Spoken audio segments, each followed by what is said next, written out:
And so Bishop T.D. Jakes was brought to our church by Bishop Wade Jones, who was the pastor of a Greater Male church in Pittsburgh at the time. He brought him to our church, and he and I were going to take Jakes out to eat after he preached for his birthday. And so we did. We took him out to eat, and it was decided after we were done taking him out to eat that I would be the person to take him back to his sleeping place. We sat down at a very long dining room table in a room that she had, and for 2 hours, it was unbelievable. Pouring of heart. I said to Bishop, I got to get up. And I got up from the table. He got up from the table. He walked around toward the way I had to exit quicker than I got over there. And when I started to walk past him, he pulled me to himself, wrapped his arms around me, and tried to kiss me. And in that moment, I literally died. I have a huge blowout sale going on my website. Everything must go. Everything on my site is $20 or less. There's a lot of things that are sold out, but there are so much more that is still in stock that I need to be sold out as well. So check me out ASAP. He says to me, without any hesitation, there's 3 things I need you to do. The first one is, when I come to Pittsburgh, you're going to be the only person I sleep with. The second one is, you can't sleep with anybody else because I don't want to give my wife anything. Hey, what's up? It's your girl, niquelaclaire, and you're tuned in to Nique at Night. And tonight we're going to be talking about a man by the name of Dwayne Youngblood, who Bishop T.D. Jakes is suing for defamation of character and libel. Basically, Larry Reed, who is a fellow YouTuber on this platform, and he basically does like religious content, and he talks about things that's going on in the church and so on and so forth. He interviewed a pastor or a guy by the name of Dwayne Youngblood. And in this interview, the guy revealed that he had an encounter with T.D. Jakes. Now, upon T.D. Jakes hearing about this, he immediately filed suit against him and is basically saying that this is a lie. Now, a little bit of information about the guy who is being interviewed by Larry Reed. He starts off the interview talking about when he was a person who violated younger males. So he starts off talking about how he had to serve time in prison, and he talks about it was basically due to him having an inappropriate relationship with a 15-year-old, and he also talked about how he violated by having an inappropriate situation with another young man, which sent him to prison. Now, I'm going to go back to around, let's say, I think it was like the beginning of the interview, just so you can hear a little bit about him. So I guess the premise and the title of this is The Abused Becomes the Abuser. From the beginning and from the title, what I gather is he talked about T.D. Jakes, and he talked about having encounters with other pastors that were inappropriate with him at a young age. He first talked about an encounter that started when he was 12, and then he went on up to the encounter that he had, or he alleged to have had, with T.D. Jakes when he was 18 to 19 years old. Now, that was kind of came after he gave us the information about his own violations that he did to young men and things like that. So before we get into this lawsuit and before we hear exactly what he had to say about T.D. Jakes in full, I want to play a little bit of his background that he admitted to first before we get there. Let's hear that first, and then we'll get into what T.D. Jakes is upset about. Now, in order to see this entire interview, you need to go to Larry Reed's page. I'm not going to play the entire thing. And normally I would do like a green screen type of thing, but because I have this mint color in my hair, I'm not able to do a green screen. And we kind of got to work the space this way because my hair color is preventing the green screen. You're just now getting out of jail. Is that correct? Yes, I've had a few experiences with that in my process, which I'll gladly talk about. But yes, I was in prison for a violation of a probation and parole. And so I had to spend 9 more months in there. And so I've been released from that just in the last few months. So yes. So Dwayne, you said for a violation of parole. How did you violate the parole? Well, here's something in the whole entire process. I'm in the state of Pennsylvania. When you are convicted and you serve time, you can go see the parole board and they make a decision. The parole board paroled me on my minimum. But then there are various stipulations that you have to go through in order to stay on the streets. One of the stipulations that I had, among the many that I had something to do with not having any communication conversation with various individuals. And one person reached out to my secretary with a long story, very grievous, painful story. I listened to the story, should not have listened to it. It was part of my upbringing to put other people ahead of myself. And by doing that and keeping it from them in the conditions that I have to take polygraph tests. So in taking a polygraph test, this came up. And so this is a reason for a violation. Now, I'm grateful because it was also part of my entire process of getting over the way in which I had been doing things as far as prioritizing other people over myself, therefore not being able to help anybody. So the violation was just communicating with someone you weren't supposed to Absolutely. communicate? Right. So right. what was the stipulation they... Okay, first of all, tell me what was the crime you was convicted of? Yes, so... Is it just me or did he like talk in circles right there? It's like, huh? Good follow-up from Larry Reed, because I'm like, the mental gymnastics that he just said, like, you talked to somebody you wasn't supposed to. Okay, got it. In 2006, I was arrested for a SA charge from something that happened in 2002. So on October the 31st, 2002, I, as a pastor, was counseling someone who was a member of my congregation, underage individual. How old were they? Say 15. Okay. 15 years of age. At the time, crossed the line. This was a 15-year-old male. Crossed the line with the individual. This was a sadly 15-minute destructive experience in my life and their life. That was 2002, October of 2002. This thing went back and forth for several years. And in 2006, I was arrested on this particular charge. And at the time of my arrest, I was given 7 years probation and 1 year house arrest. In the 7th year of that. It's so crazy that, like, you hear these type of stories and he's not saying exactly what he did to cross the line, but if it's something that's going, it lasted for 15 minutes. I mean, you ain't kissing for 15 minutes. You ain't, you know what I mean? Like, that sound like the whole shebang. So, and then he said it lasted for several years after that. And then he was arrested. And then when he got charged, he said he had 1 year house arrest and 7 years probation.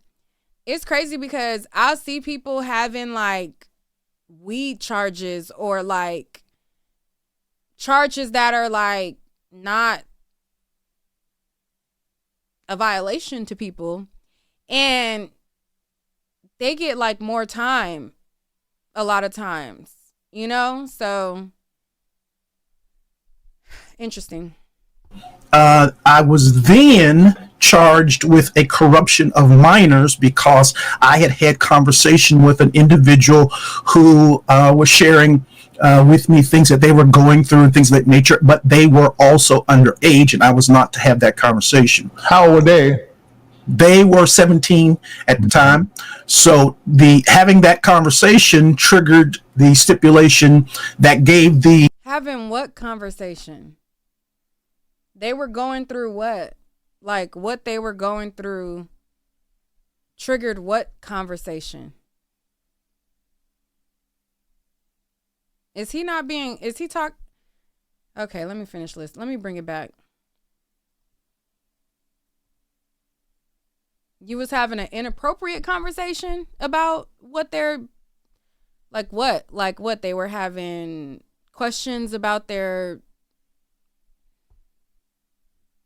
what they're into, like what they're going through as far as what, like they homeless, like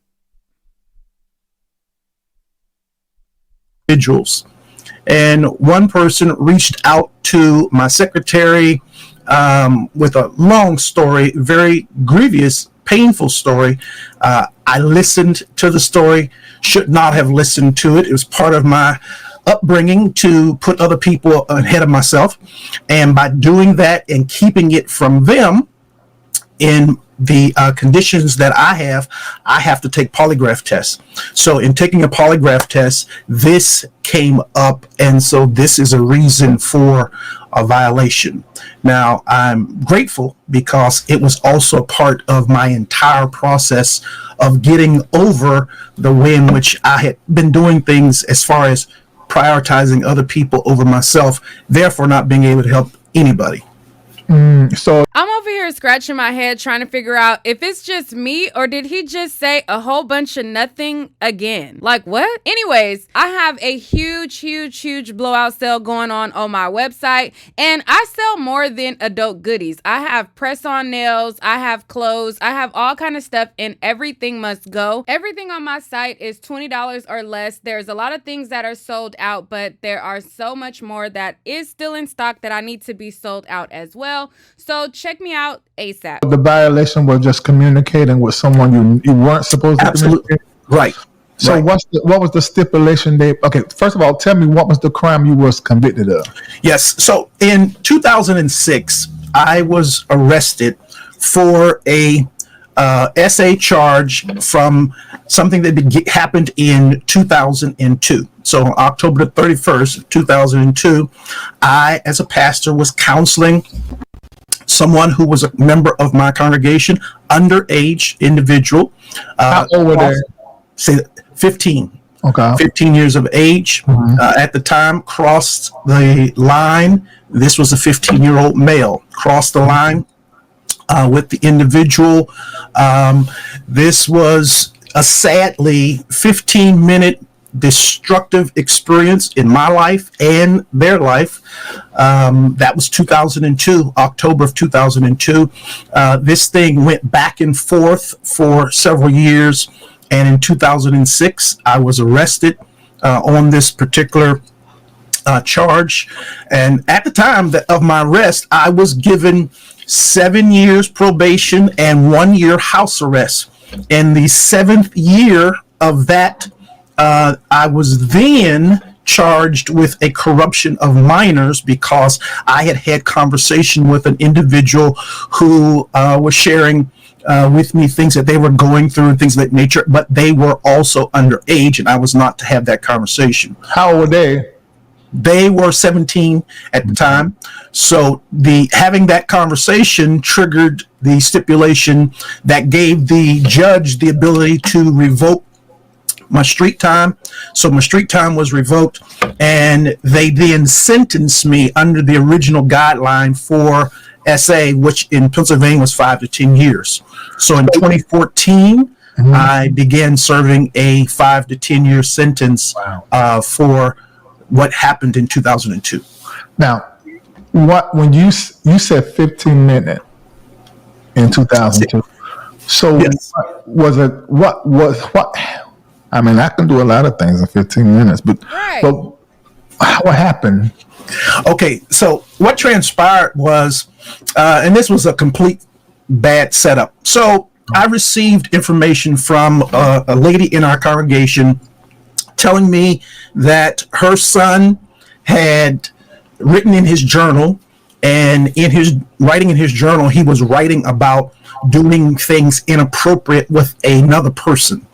She brought the journal. She asked if I would talk. Inwardly, when she told me, I knew this is a conversation I did not need to have. But as we do when you are carrying poison, what I did was that particular day, I sent my secretary home early, so that this was also crazy. This was a Bible class night in my church.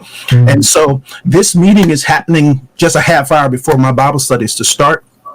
The person comes into my office. We're having the conversation. I speak to them about making a decision whether they want it to be homosexual or not homosexual. And then really just leading this person down the path of the poison. Ultimately, they acknowledged that they did want to be homosexual. And from that, it led to me saying to them, well, you know what, you can step back into the back office. They stepped back into the back office. And in the back office, we had mutual touching of one another. And that absolutely was a crime. And it was the wrong thing for me to have done. Wait a minute.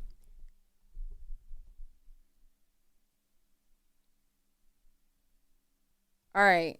So I just want to, I just got to take a break.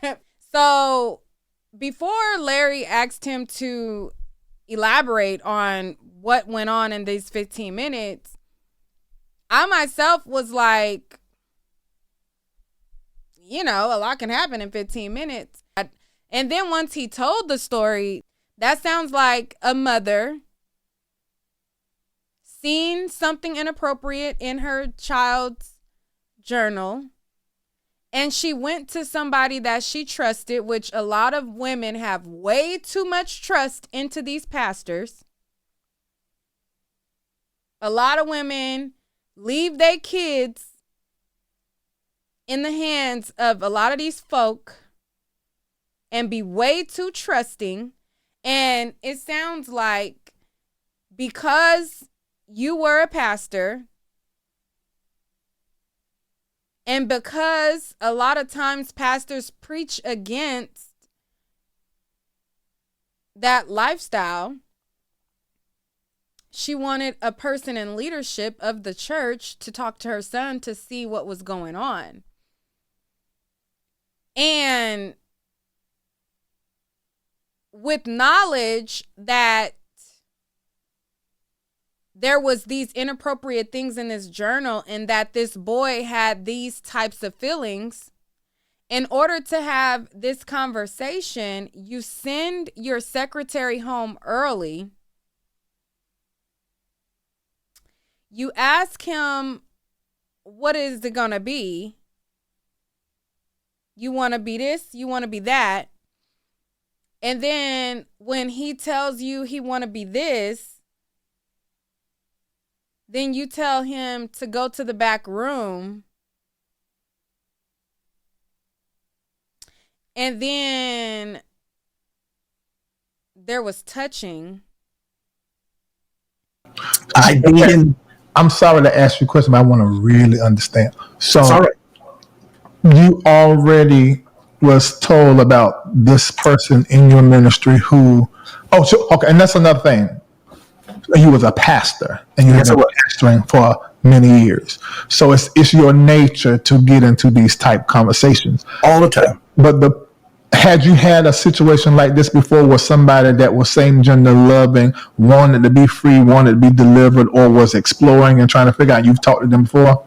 No, in my history, I didn't have many conversations with people who wanted to be free and whatnot. My experience was more along the lines of knowing people, meeting people, talking to people, but very rarely was someone in my congregation saying that they were same gender loving and they wanted to be free. The game that I was a very serious participant in was you knew who people were and you knew what people were doing, and if you wanted to do it, that was what you did, keeping it secretly. These two words that I love now, secret or secret or private. I was trained in secret. It was to be secret, and in secret there were things that you just did, and it had nothing to do with trying to help someone navigate. In 2002, I don't want to listen to anymore. Anyways, enough of that. So anyways, I guess that's why the title is The Abused Becomes the Abuser. It sounds like it's his excuse for why he did what he did to other people. Oh, this was done to me, so I did it to other people type thing. And then he goes into how he was violated as a child up until when he was 18, 19, and the alleged incident happened with him and TD Jakes. All right, so leading into his conversation about TD Jakes, he first starts off by talking about what happened with his little sister and his father. He said at 9 years old, he would be at the home. His younger sister that was 7 would be at the home, and it would just be him, his sister, and his father. He would be downstairs. His father and his sisters would be upstairs. And he talked about how he walked and he saw his dad coming out of the sister's room, and he only had a robe on, and the sister would be saying, "No, stop, Al." And he knew that the daddy was doing stuff with the little sister, and he never basically said anything or protected his sister. Later on, after that, he basically says that he wondered why his dad didn't give him any attention, and he started to feel like something was wrong with him. And then he realized that his dad was basically ashamed of what was going on, and he started longing for love from a man. So then we segue into the next part where he starts to talk about this. And those fears were leading me down this crazy path that began in a very, unfortunately, human house, but a home filled with that type of abuse that has written a major script on my life as a boy. My mother was working 6 to 2, Tuesday through Saturday. So Sundays and Mondays she was home, and this didn't happen. But for those 5 years that I could remember, my sister has a broader story, but for the 5 years that I could remember, she was already gone to work. And so we would be there with my dad most mornings. And so this was what was happening. And it was deafening. I can't even describe to you how destructive inwardly my own thoughts around that. I never saw nothing, but I could have told you exactly what happened because my imagination just got ruined. It was so destructive because in church, we were being taught how you deal with authority and what you don't say to authority, and on and on and on and on. And then coming home, and I'm seeing this. My dad at the time was the assistant pastor of the church. All right, so after he talks about the situation with his dad, his sister, and how he had a very strained relationship with his sister growing up, and that they barely just started talking last year as adults, et cetera, he then talks about a situation that happened when he was 16 years old. There was some pastor by the name of Pastor Williams, something, Bishop Williams, somebody.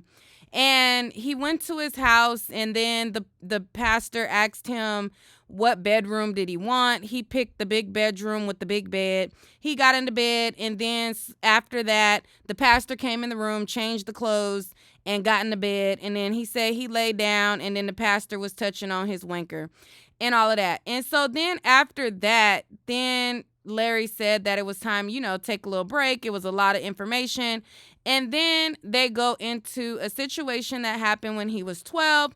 And then after the situation that happened when he was 12, then he goes into TD Jakes situation. So we're going to fast forward on to the TD Jakes situation. If you want to hear all of the 16-year-old incident, the 12-year-old incident, all of those things is in the full interview. Now, I don't want you to think that at the same time that this all is going on, I started having little interactions as well with guys myself, because all this stuff is happening, and I begin to explore some sexual things myself. But yes, that particular summer of being 12 years of age, I experienced 3 different scenarios with 3 different leading people who I absolutely was violated by at 12 years of age. Then again, I shared with you about at 16 years of age and what was going on in our home. So it's been a lot. Did that happen to you again after the situation with Bishop Wilson? Yes, I've been through that again. I was now 18, 19 years of age, and what had happened is Brian Keith Williams, who I see is in the chat, Brian Keith Williams he came to my graduation service and preached. My mother was very fond of Brian Keith Williams, and I was very fond of Brian. So she invited him to preach for my graduation service.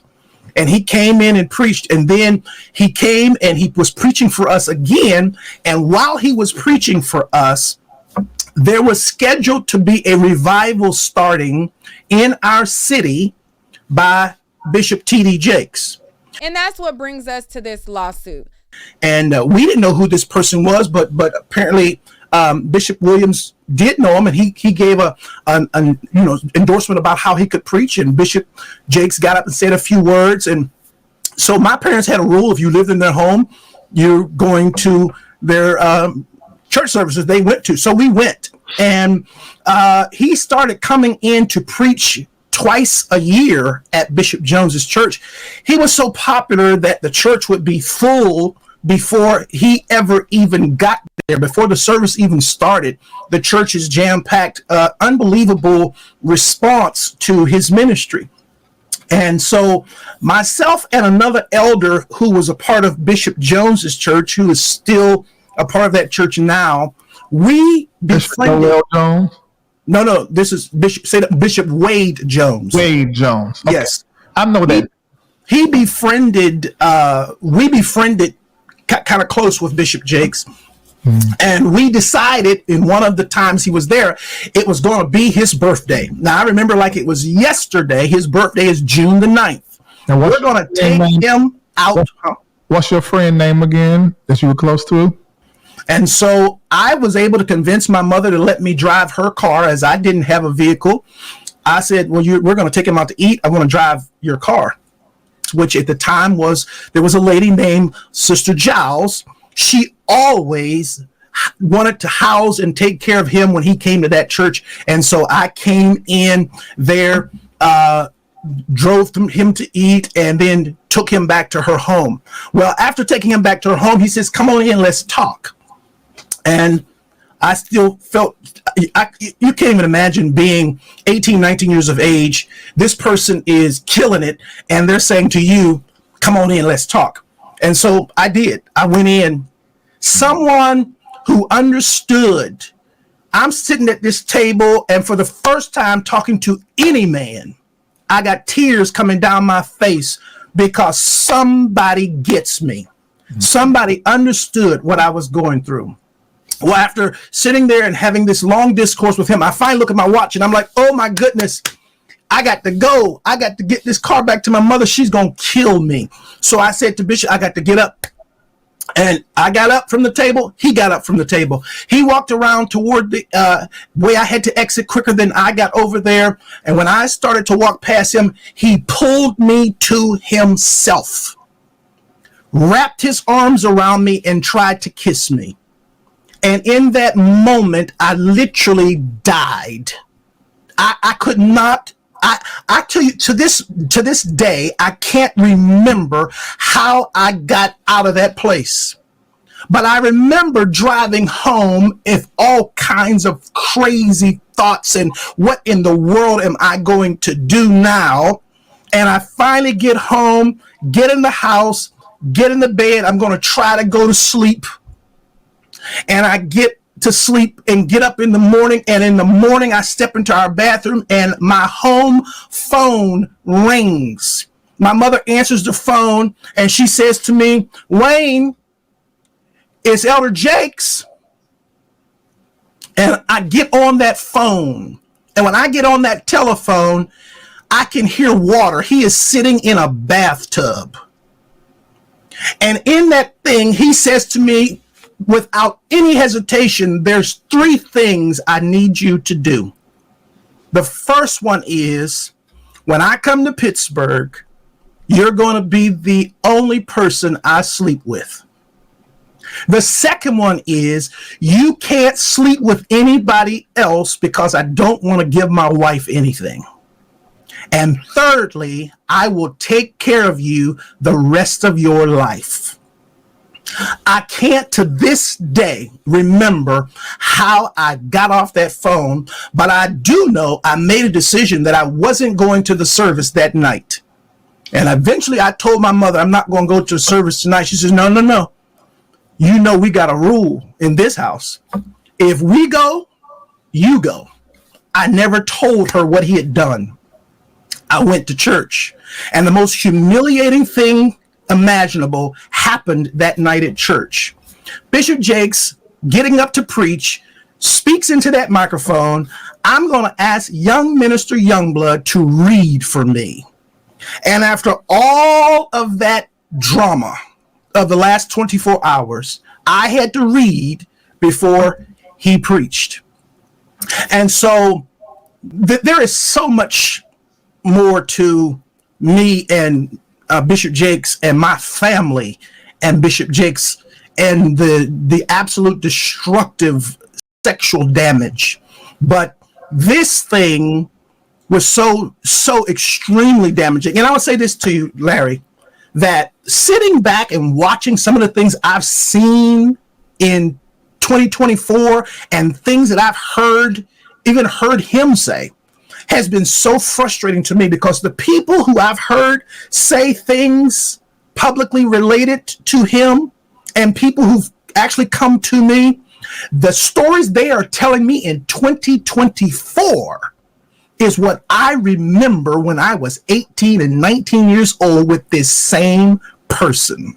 So TD Jakes is suing him, and he is vehemently denying any allegations that is made by this guy, Dwayne Youngblood. And in the articles, it is saying that the lawsuit is intended to bring the scheme to a halt. Jake's team wrote in the suit, to end the extreme emotional, physical, and spiritual toll defendant's conduct has caused Bishop Jakes to set the record straight so the world understands the patent falsity of the accusations and to restore Bishop Jakes' reputation. All right, instead of me reading the article, let's just get down to the nitty gritty and read some of this lawsuit. Now, this is 20 pages of information, and we're just going to go over a little bit of it just to bring you guys up to the gist of the matter. And shout out to Larry Reed for sending me over a copy that came in clutch, so I didn't have to download it and look it up. But I put my watermark on it because he sent it to me, not you. And when you download it from the website, then you put your watermark on it. Anyways, let's get into it.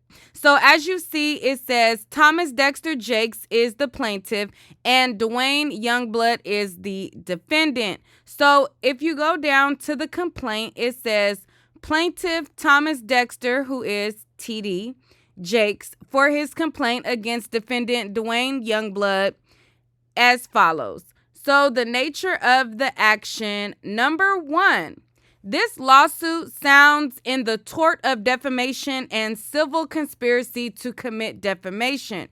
Number 2, the underlying story in this case depicts a carefully planned effort by a convicted criminal and those acting in concert with him to rewrite history in order to deflect blame and accountability for his own reprehensible and criminal conduct and to publicly smear a renowned and eminently respected religious leader in a blatant and explicit attempt to extort him for millions of dollars. So they're saying, listen, he he's trying to come with this story on the internet so that he can then try to finagle some money from the bishop. And we're just going to nip this in the bud before he even gets there. That's kind of what that's sounding like. It says this lawsuit is intended to bring that scheme to a halt. So they saying, this is a criminal. He got his own little situations. This is some type of shakedown, and he just doing more criminality. Okay, that's what they saying. This lawsuit is intended to bring that scheme to a halt, to end the extreme emotional, physical, and spiritual toll defendant's conduct has caused Bishop Jakes, to set the record straight so the world understands the patent falsity of the accusation, and to restore Bishop Jakes' reputation.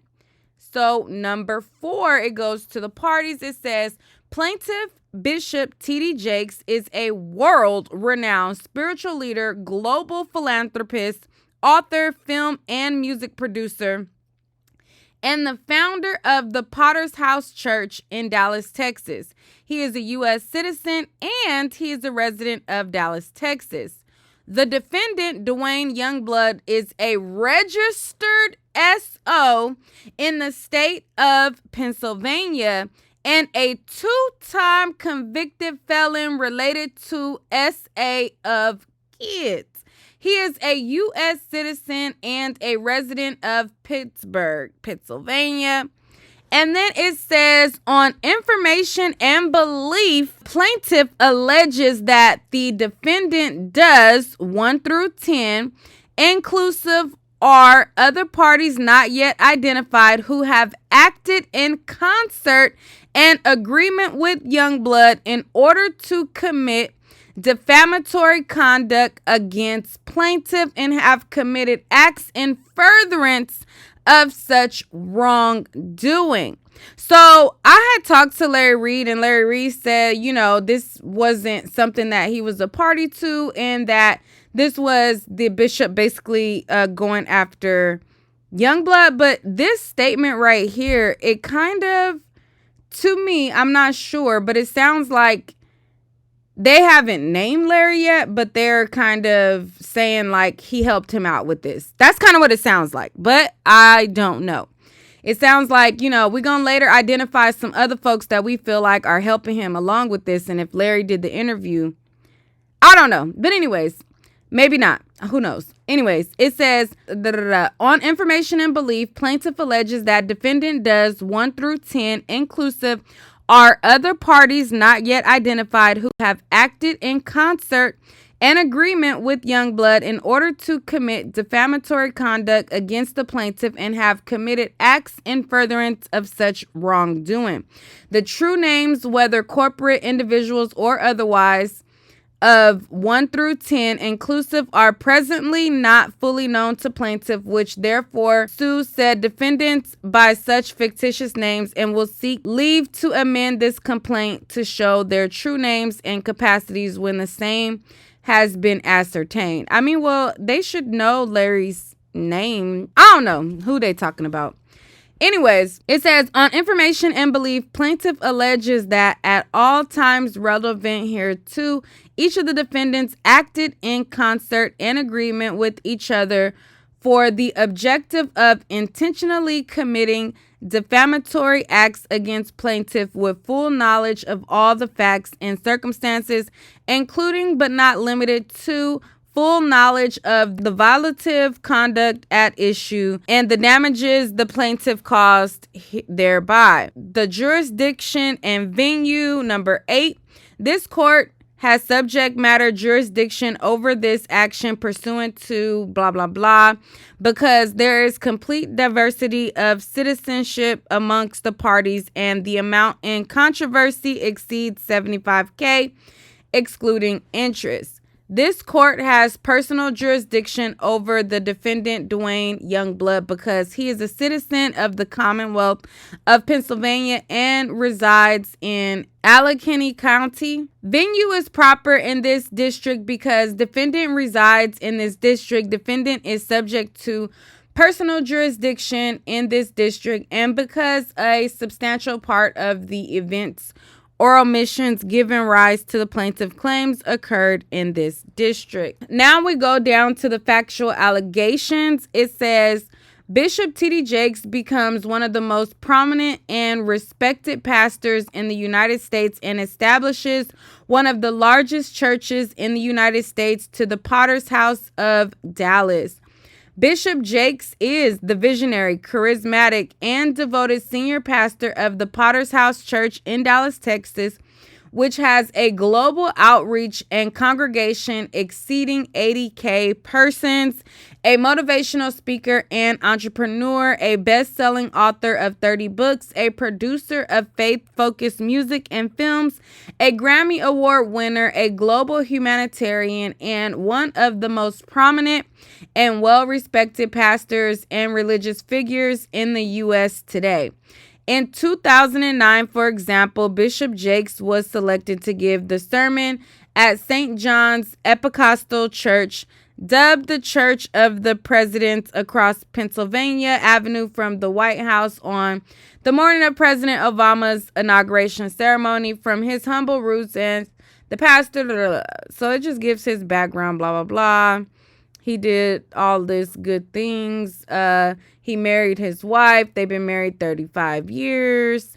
All right, so then it goes down to talking about defendant Dwayne Youngblood. It says, child, he is a convicted on multiple occasions for SO involving minors. In stark contrast, Dwayne Youngblood is registered as a lifetime SO in the state of Pennsylvania and is currently under supervision by the state's Department of Parole with parole number. Youngblood has repeatedly and uncontrollably SA'd young children since at least 2002. On all occasions, Youngblood has pleaded guilty and admitted to his heinous crimes. In 2006, at the time pastor of a church in Homestead, Youngblood was first arrested on charges of SA and corruption of minors and other charges. In that case, he was accused of SA, a 15-year-old, in 2002 while counseling the boy. The teen sought counseling from Youngblood because a cousin had emmed him, according to a police affidavit. As part of a plea deal, Youngblood was sentenced to a year of house arrest and 7 years of probation. Part of the plea deal prohibited Youngblood from counseling children. Despite this conviction, Youngblood was unsatisfied. In 2014, Youngblood was charged with inappropriately touching 2 teen victims in one instance on about 25 occasions while he counseling the youth between 2009 and 2011.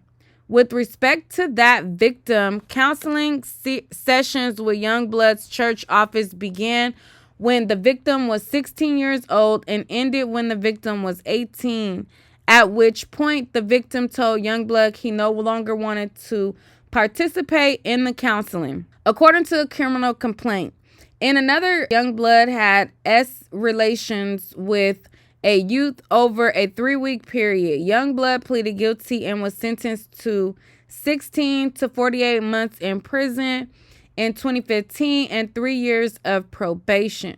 Well, this sounds a lot more detailed than what Youngblood was dancing around in the interview. And when I was listening to him in the interview, I'm like, is he talking in circles or what? Like, what is really going on? And I guess these are the actual deets of the matter at hand. Anyways, I have a huge blowout sale going on my website. Everything must go. Everything on my site is $20 or less. There's a lot of things that are sold out, but there are so much more that is still in stock that I need to be sold out as well. So check me out ASAP. It says, nevertheless, while on parole, Youngblood conspires with others to harm and profit from attacks on prominent Black religious figures, including Bishop Jakes, as more fully elaborated herein. So it says, Youngblood uses the reach of Larry Reid Live to publicly blame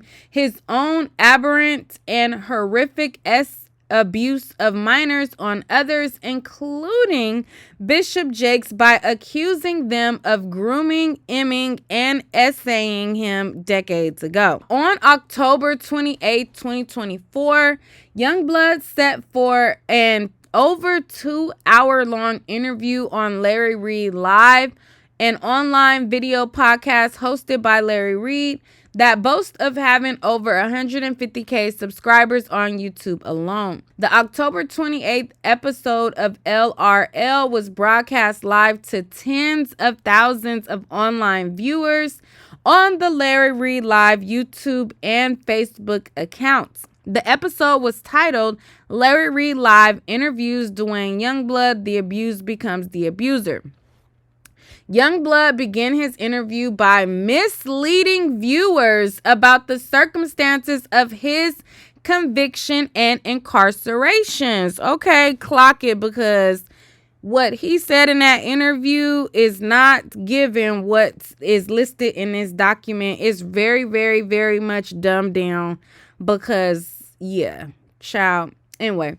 So it say he began his interview by misleading the viewers about the circumstances of his convictions and incarcerations. Youngblood lied to Larry Reid Live viewers about the circumstances of his 2015 conviction, claiming it was only because he was communicating with minors when he was not allowed to.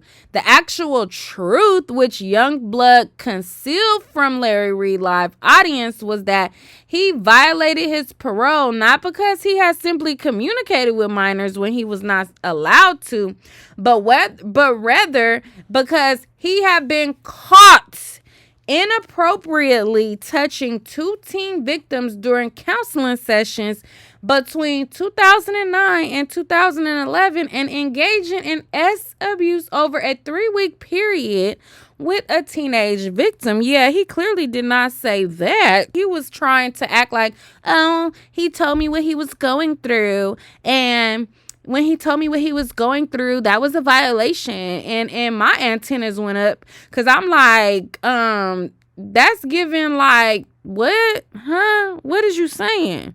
It didn't make sense. And now we see why, period. So it says the interview later turned to Youngblood's new claim about how the source of his becoming an abuser was his own abuse at the hands of pastors and religious figures he encountered in his youth. After detailing instances of his own father's, of his sister, and of his abuse of the hands of other church leaders, Youngblood turned his ire on Bishop Jakes. From the moment Youngblood brought up his allegations about Bishop Jakes, roughly an hour into the interview, he and Mr. Reid spent almost the entirety of the rest of the interview on Bishop Jakes and Youngblood's claims that Bishop Jakes tried to groom and abuse him.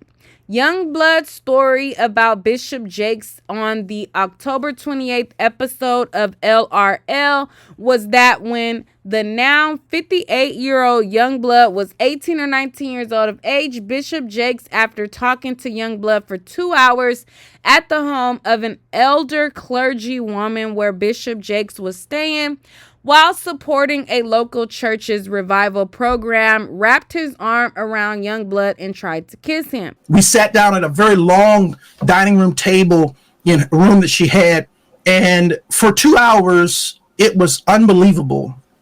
Pouring of heart. I said to Bishop, I got to get up. And I got up from the table. He got up from the table. He walked around toward the way I had to exit quicker than I got over there. And when I started to walk past him, he pulled me to himself, wrapped his arms around me, and tried to kiss me. And in that moment, I literally died. So then they put in a quote of what he said, which we already watched that in this video. So then it says, next, according to Youngblood, Bishop Jakes called Youngblood the following morning. And then that's when he said that the mama called, and then he was telling him about he want to sleep with him and be the only one, and woo, he was going to take care of him. That was also, we already seen that part. He says to me without any hesitation, there's 3 things I need you to do. The first one is, when I come to Pittsburgh, you're going to be the only person I sleep with. The second one is, you can't sleep with anybody else because I don't want to give my wife anything. And thirdly, I will take care of you the rest of your life. So then it says, Youngblood then went on to describe how he did not tell his mother what happened, but that she made him go to church services that night, where Bishop Jakes not only preached, but called up Youngblood to the pulpit to read for him. Youngblood ended his story by claiming that there is so much more to me and Bishop Jakes and my family and Bishop Jakes and the absolute destructive sexual damage, but this thing was so extremely damaging. So it says, later on in the October LRL episode, Youngblood described an encounter with Bishop Jakes where years later he had to drive Bishop Jakes and his wife to a hotel after a conference. According to Youngblood, he accompanied Bishop Jakes and his wife back to the hotel room, and after Mrs. Jakes went to sleep, Youngblood confronted Bishop Jakes and asked him, "Why did you do what you did?" To which Bishop Jakes responded, "My stock was rising and I would have had hanky-panky with anybody at the time." Yes, and a week later, on November 3rd, 2024, Youngblood returned to LRL for part 2. Okay, and it says he did a part 2 interview. And in part 2, Youngblood doubled down on the same false story. And this time, he made sure that all of the LRL viewers knew that he was not just accusing Bishop Jakes of trying to begin a hanky-panky relationship with him, but whether that his story was one of SA. So when pressed by Reed to further describe how his allegations that Bishop Jakes violated, groomed him, and was predatory in nature, Youngblood made it clear that he was accusing Bishop Jakes of attempted SA. When it comes to Bishop Jakes, when I was sharing the story the other day, I'm just running through the story, but I want to make sure people are very clear. I said that we were sitting at a dining room table, and I looked at my watch and said, I've got to get up and get out of here because I've got to get my mother's car back to her. But what may have been misunderstood is that Bishop Jakes got up, came around that table, and positioned himself in the corner that I had to walk past. When I was walking past that corner, he grabbed me. There is no reason, if you're going to just give me a hug as we're leaving, go to the door with me. I have a huge blowout sale going on my website. Everything must go. Everything on my site is $20 or less. There's a lot of things that are sold out, but there are so much more that is still in stock that I need to be sold out as well. So check me out ASAP. And let's hug it out and let me go out the door. We are not at the door. We are still in the dining room, and he is in the corner, grabbed me to himself, looked down into my face, and then tried to bend his head down to kiss me on my lips. That is not you didn't get what you wanted to get. When I got home that next day, what I learned by Bishop Jakes' phone call to me was what he thought of me. Yes. Because he said, There's three things that I need you to do without hesitation. There's no long build up or nothing. So it tells me that the conversation that I had with him, his observation of me, made him believe that what he was getting ready to share, I would go with it. That means he had thoughts about my sexuality, my identity, all of those things before he even made the suggestion. Youngblood then doubled down and described again the phone call he claimed he had with Bishop Jakes. Just as he did on October 28th interview, stating in no uncertain terms that to him, that is absolutely forcing your position and your idea onto that person.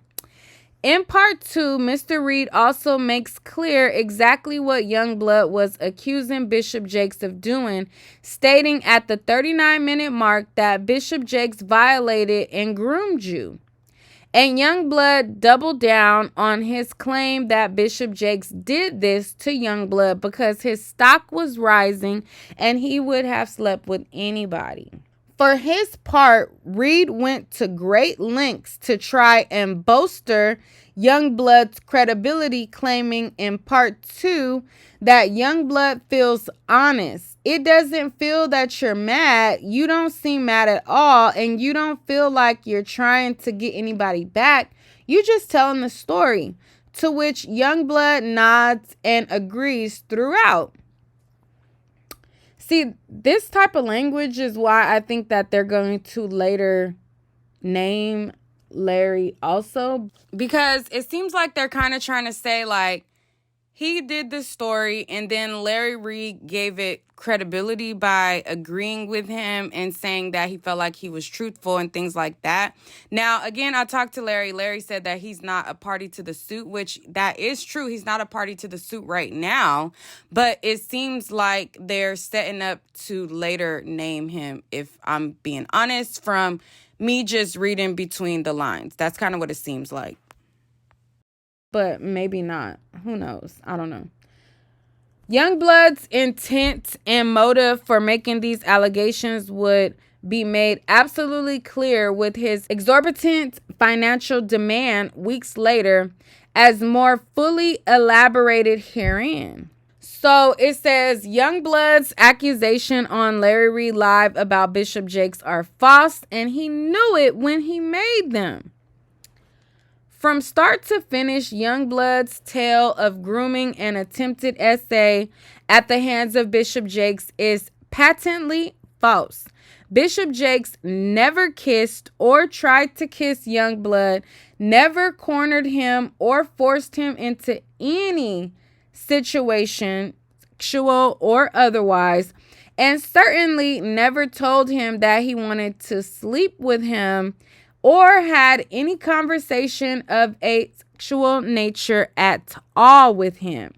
The interactions described by Youngblood during his LRL interviews on October 28th and November 3rd never happened, period. Indeed, the very context and nature of Youngblood's accusations rendered them unbelievable. Youngblood, having served years for imming and essaying minors that he himself was supposed to counsel and mentor through his church, is a desperate attempt to rehabilitate his image and build a new ministry for himself. His playbook is clear. Accuse what seems to be every other prominent church leader he has ever met of grooming and preying on him, and then blame them for his own criminal conduct after he has been finally released from prison as a 2-time convicted felon and lifetime registered SO. Indeed, his blatant lies to LRL viewers about the circumstance of his own convictions and incarcerations are proof that this is all just one big lie to try and rewrite history for his own personal gain. Youngblood's October 28th and November 3rd appearances falsely targeting and attacking Bishop Jakes go viral. Just as Youngblood hoped, in October 28th and November 3rd appearances went viral. Part 1 has over 120K views, making it one of the most viewed episodes in history, even though it has been posted for less than a month. Okay, so they saying this the most views that Larry Reid done got. Is that what they saying? Well, I don't know what they mean by that, because I just looked at Larry's videos and he has a live video that has 400K views. So that's well over the amount of this one. So I'm not sure what they're talking about, but let's continue. But anyways, it says, and part 2 has garnered over 25K views since it was posted on November 3rd. Moreover, clips featuring Youngblood's false story about Bishop Jakes posted to Larry Reid Live YouTube account attracted tens of thousands more views. The LRL interviews were also posted to other Larry Reid Live social media accounts, including Facebook, Instagram, and TikTok, where they garnered hundreds of thousands of additional views, as well as to Larry Reid's website, LarryReidLive.com, where they tallied even more views.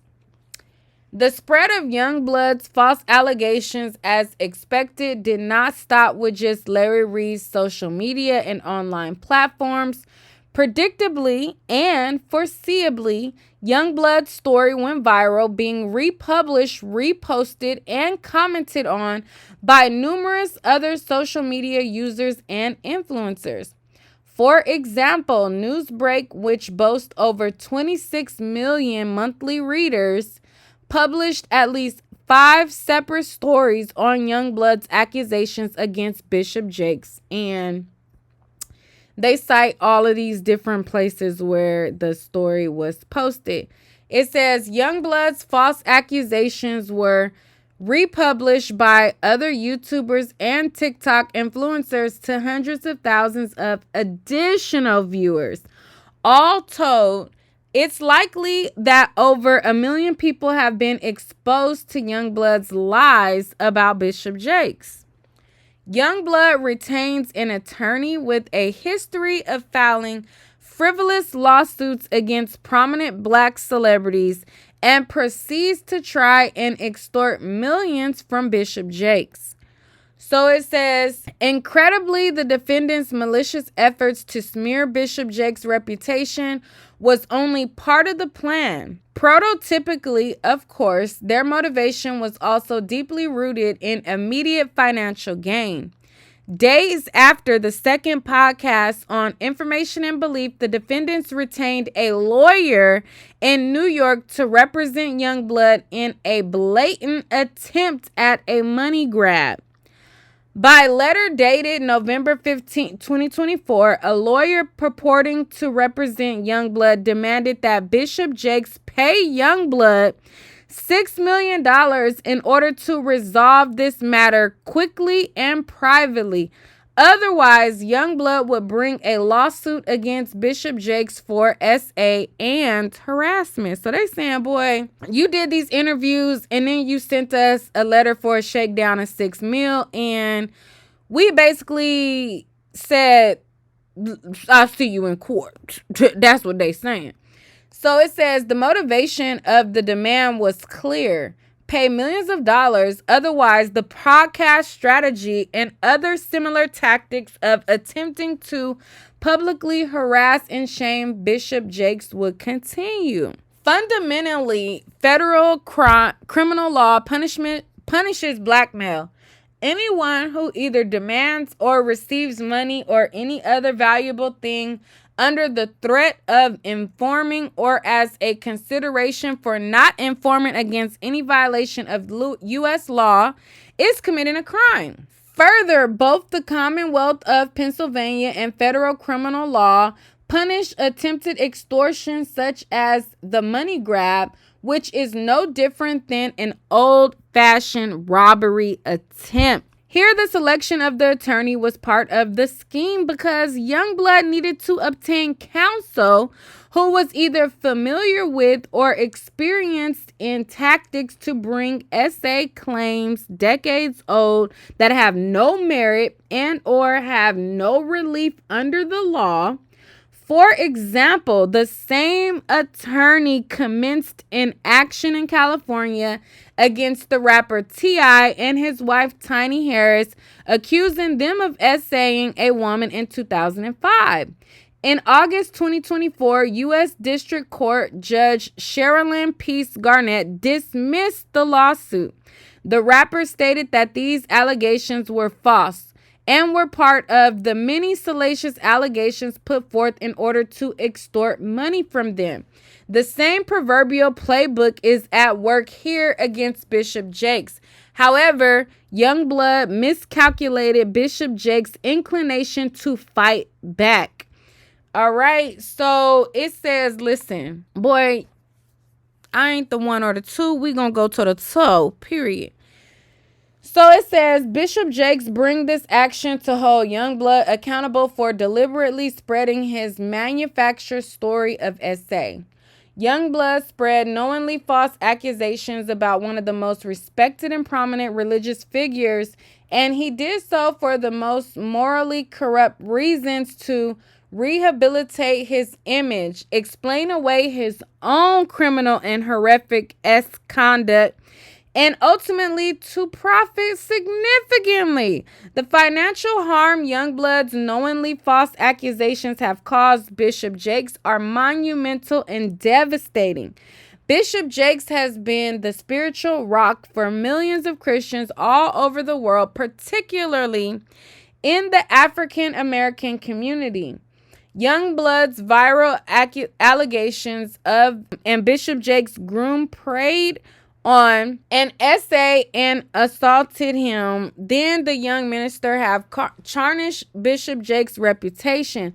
Hundreds of thousands, if not more, have seen and heard Youngblood's accusations, and because of the lies Youngblood and his co-conspirators have told to bolster his credibility, those viewers are likely to believe Youngblood's knowingly false story. In addition to, and even more devastating than the millions of dollars in reputational harm Youngblood has caused, Youngblood lies have put in jeopardy the critical philanthropic missions Bishop Jakes spearheads and has likely impaired significantly the benefits that the recipients of such efforts receive. And Youngblood's intentional and malicious lies have taken a substantial emotional and physical toll on Bishop Jakes. On November 24th, the day before he filed this action, Bishop Jakes suffered a medical crisis on stage in the middle of his Sunday service and in front of the entire church.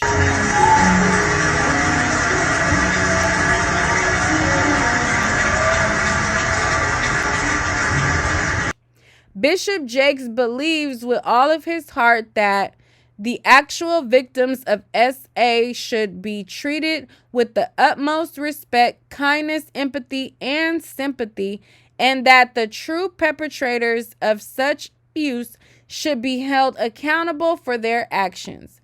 But that is not the case here. Youngblood has used and abused the might of social media and the legal process to re-victimize those he preyed on and harmed, and to make knowingly false accusations for his own personal and financial gain. Men like Youngblood must be held accountable for their use of the system and for setting back those with legitimate and real allegations of SA. Bishop Jakes brings this lawsuit to hold men like Youngblood accountable for their shameful acts and to set the record straight. Okay. So he just basically is saying, boy, you just trying to explain away why you did what you did and trying to put it off on other people. And then you trying to use platforms to shake us down, and we not going for it, period. We gonna see you in court. So that's really what this lawsuit says. Y'all let me know what y'all think about the lawsuit and what the bishop is alleging down below. I have a huge blowout sale going on my website. Everything must go. Everything on my site is $20 or less. There's a lot of things that are sold out, but there are so much more that is still in stock that I need to be sold out as well. So check me out ASAP. All right, so that was just a little piece from the lawsuit that TD Jakes filed. He is vehemently denying this allegation from him, and I believe that he's getting ahead of what's to come if this sits idly by. Now we see how one lawsuit with Diddy turned into, it seems like hundreds, but it's a lawsuit every other day with Diddy, a new accuser and things like that. And I think TD Jakes and his team recognizes how serious it is to put these type of allegations to a halt very quickly and shut them down very quickly if it has no merit to it. Now, I don't know TD Jakes personally, and I definitely don't know this Youngblood guy, so I don't know what is going on between the two. But what I do know is I see oftentimes it is a lot of gender-loving individuals as pastors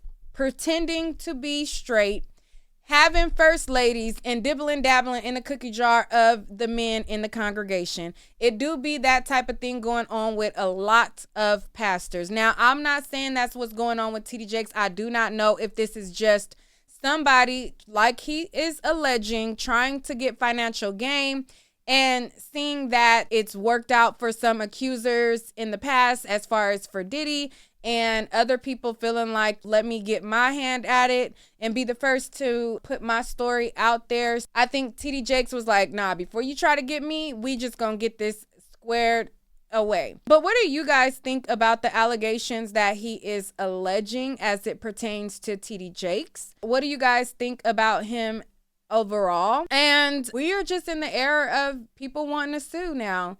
We see rappers suing in beef now. We see people suing platforms. We see interviews are not safe anymore. Like, you can't even interview people anymore. It's just a lot. So I don't even know what to say, but all I can say is we'll see how it turns out. Y'all let me know what y'all think down below.